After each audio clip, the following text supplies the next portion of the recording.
পাচ্ছ ফুচকা জলের মধ্যে চলে যাচ্ছে কি লবণ, আর আগে থেকে তেঁতুল দেওয়া রয়েছে, চলে যাচ্ছে স্বাদের জন্য বিট লবণ,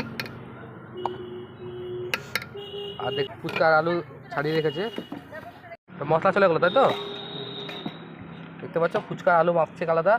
আর এখানে রয়েছে ফুচকা, এক একটা সাইজ তোমাদেরকে দেখাবো, প্রায় অনেক বড় বড় সাইজে। এখন তো স্কুল টাইম আলাদা। এর আলু কত কেজি আছে? এটা 2 কেজি, তাই তো? এটা শেষ হয়ে যাওয়ার পর আবার মাখবা, তাই তো?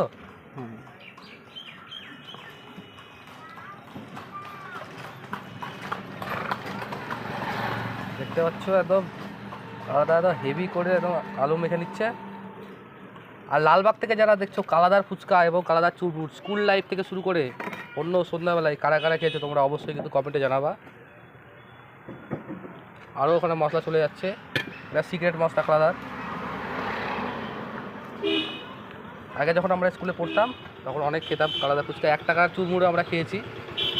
নওবাদু ইনস্টিটিউশন স্কুল কালাদা এই সামনে বসে, আবার রয়েছে সামনে স্পন্সার গভর্নমেন্ট হাই স্কুল, এই যে স্কুল, এই স্কুলের সামনে কালাদা বসে।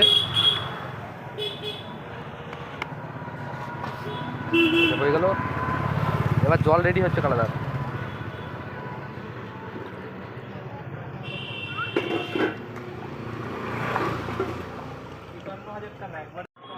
এই বীজগুলোকে কি ছেঁকে ফেলে দেবে নাকি বাইরে?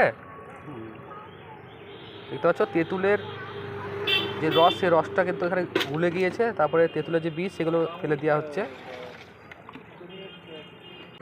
এটা হচ্ছে কাঁচা লঙ্কাকে ভালো করে হাত দিয়ে প্রথমে ফাটিয়ে নিল, তারপরে জলের মধ্যে দিয়ে দিল। এরপরে চলে যাচ্ছে গন্ধরাজ লেবু। গন্ধরাজ লেবু দেখতে পাচ্ছি এখানে রাখা রয়েছে, গন্ধরাজ লেবু চলে যাবে, দেখতে পাচ্ছ যে দিয়ে দিল।